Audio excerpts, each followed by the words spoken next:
أعوذ بالله من الشيطان الرجيم بسم الله الرحمن الرحيم واتقوا يوما لا تجزي نفس عن نفس شيئا ولا يقبل منها شفاعت ولا يؤخذ منها عدل ولا هم ينصرون۔ ترجمہ کنز الایمان، اللہ کے نام سے شروع جو نہایت مہربان رحم والا، اور ڈرو اس دن سے جس دن کوئی جان دوسرے کا بدلہ نہ ہو سکے گی، اور کافر کے لیے کوئی سفارش مانی جائے اور نہ کچھ لے کر اس کی جان چھوڑی جائے اور نہ ان کی مدد ہو۔ ترجمہ کنز العرفان، اور اس دن سے ڈرو جس دن کوئی جان کسی دوسرے کی طرف سے بدلہ نہ دے گی اور نہ کوئی سفارش مانی جائے گی اور نہ اس سے کوئی معاوضہ لیا جائے گا اور نہ ان کی مدد کی جائے گی۔ لا تجزی نفس عن نفس شیئا، کوئی جان کسی دوسرے کی طرف سے بدلہ نہ دے گی، یعنی بنی اسرائیل قیامت کے اس دن سے ڈرو جس دن کوئی بھی شخص کسی کافر کی طرف سے بدلہ نہ دے گا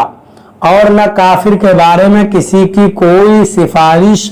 مانی جائے گی اور نہ اس کافر سے جہنم کے عذاب سے نجات کے بدلے کوئی معاوضہ لیا جائے گا اور نہ ان کفار سے اللہ تعالیٰ کا عذاب دور کر کے ان کی مدد کی جائے گی۔ اس سے معلوم ہوا کہ قیامت کے دن کافر کو نہ کوئی کافر نفع پہنچا سکے گا اور نہ کوئی مسلمان۔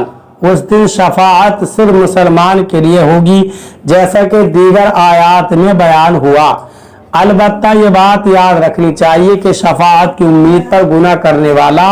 ایسا ہی ہے جیسے اچھے ڈاکٹر کے مل جانے کی امید پر کوئی زہر کھا لے یا ہڈیوں کے ماہر ڈاکٹر کے ملنے کی امید پر گاڑی کے نیچے آ کر سارے بدن کی ہڈیاں توڑوا لے۔ وَإِذْ نَجَّيْنَاكُمْ مِنْ آلِ فِرْعَوْنَ يَسُومُونَكُمْ سُوءَ الْعَذَابِ يُذَبِّحُونَ أَبْنَاءَكُمْ وَيَسْتَحْيُونَ نِسَاءَكُمْ وَفِي ذَلِكُمْ بَلَاءٌ مِّن رَبِّكُمْ عَظِيمٌ۔ ترجمہ کنز الایمان، اور یاد کرو جب ہم نے تم کو فرعون والوں سے نجات بخشی کہ تم پر برا عذاب کرتے تھے، تمہارے بیٹوں کو ذبح کرتے اور تمہاری بیٹیوں کو زندہ رکھتے، اور اس میں تمہارے رب کی طرف سے بڑی بلا تھی یا بڑا انعام۔ ترجمہ کنز العرفان، اور یاد کرو جب ہم نے تمہیں فرعون سے نجات دی جو تمہیں بہت بڑا عذاب دیتے تھے، تمہارے بیٹوں کو ذبح کرتے تھے اور تمہاری بیٹیوں کو زندہ چھوڑ دیتے، اور ان میں تمہارے رب کی طرف سے بڑی آزمائش تھی۔ وَإِذْ نَجَّيْنَاكُمْ مِنْ آلِ فِرْعَوْنَ، اور جب ہم نے تمہیں فرعونیوں سے نجات دی۔ اس سے پہلی آیات میں بنی اسرائیل پر کی گئی نعمتوں کا اجمالی طور پر ذکر ہوا، اور اب یہاں سے ان نعمتوں کو تفصیل کے ساتھ بیان کیا جا رہا ہے۔ چنانچہ ارشاد فرمایا کہ اے بنی اسرائیل، میری وہ نعمت یاد کرو کہ جب ہم نے تمہیں فرعون کی پیروی کرنے والوں سے نجات دی جو تمہیں بہت برا عذاب دیتے تھے۔ فرعون نے بنی اسرائیل پر نہایت بے دردی سے محنت و مشقت کے دشوار کام لازم کر رکھے تھے۔ پتھروں کی چٹانیں کاٹ کر ڈھوتے ڈھوتے ان کی کمریں اور گردنیں زخمی ہو گئی تھیں۔ غریبوں پر ٹیکس مقرر رکھے ہوئے تھے جو غروب آفتاب سے قبل جبراً وصول کیے جاتے تھے، اور جو ٹیکس نہ دے پاتا اسے سخت سزائیں ملتی تھیں۔ اس فرعونیت کا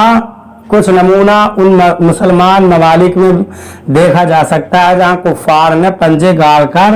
مسلمانوں پر ظلم و ستم کے پہاڑ توڑ رکھے ہیں اور مسلمانوں کے لیے عقوبت خانے اور خصوصی جیلیں بنا رکھی ہیں۔